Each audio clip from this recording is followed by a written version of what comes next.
Et on se retrouve pour les Market Movers. Daniel Cohen-Dollara, vous le voyez, nous a rejoint. Bonjour Daniel. Bonjour Roselyne. Vous êtes associé chez Next Momentum. On va commencer par évoquer une première valeur, à savoir Vinci.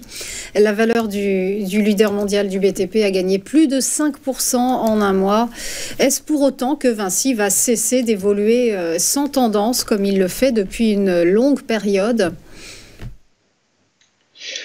Alors, Vinci est dans un schéma qui est depuis 4 ou 5 mois, qui était un schéma baissier, avec un sommet qui avait été touché à la mi-septembre sur 111,15 €, une chute d'environ une douzaine de pourcents pour aller tester les 98,20. On a subrepticement, plusieurs reprises aussi, touché les 96,52, mais le support majeur 98,20 a finalement tenu après pas mal de tests. On a commencé au début du mois de janvier, on a commencé par franchir l'oblique baissière qui capait les cours depuis le mois de septembre.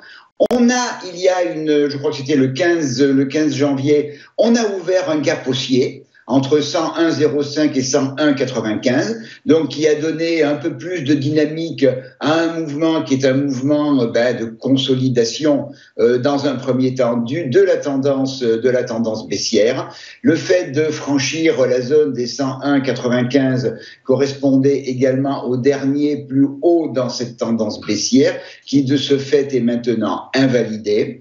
La moyenne mobile exponentielle 13 périodes qui était résistance dans la période de baisse est maintenant venue en support des cours. Il nous reste encore à franchir, pour avoir plus d'ambition haussière, à franchir la moyenne mobile 200 périodes et surtout la résistance qui est même un niveau de polarité à 105,01. C'est vraiment l'objectif que j'attends dans un délai court pour poursuivre ce mouvement. Alors 105,10 €, c'est un niveau qui a fait résistance au mois de juillet l'année dernière.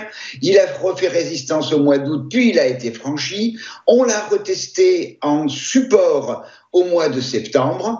On l'a cassé en octobre, absolument. Après rupture, on est revenu le tester en échec, et c'est pour ça que ce niveau a été support et a été résistance dans le passé. C'est un niveau de mémoire de marché fort, donc son franchissement, avec donc par voie de conséquence celui de la MM200, le franchissement de 105,10 € en clôture quotidienne donnera un message haussier fort au marché.